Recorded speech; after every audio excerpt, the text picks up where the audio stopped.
In this video, I'm going to show you how to add a list collection in Glide. To start, open the app where you want to add your list collection. Before proceeding, make sure that the data you want to display as a list is properly prepared and organized in your table. Once you have confirmed that your data is ready, navigate to the Layout section of your app. On the left-hand side of your screen, in front of the components, click on the plus icon.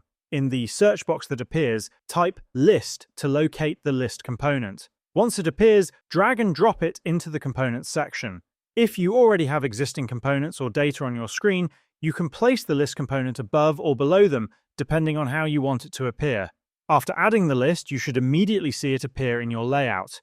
If it does not appear, make sure that the correct table is selected in the Source menu on the right-hand side of your screen. Glide also allows you to customize your list component extensively. Scroll down on the right-hand side to the Design section, where you can adjust the size of the list. Options include default size or compact, which is slightly smaller. You can also choose a card style so that each item in the list appears as an individual card. Additionally, the image style can be customized, with options to display images as squares or circles. You can even preview how the list will appear on the desktop version to ensure it looks perfect across devices. By following these steps, you can successfully add and customize a list collection in Glide.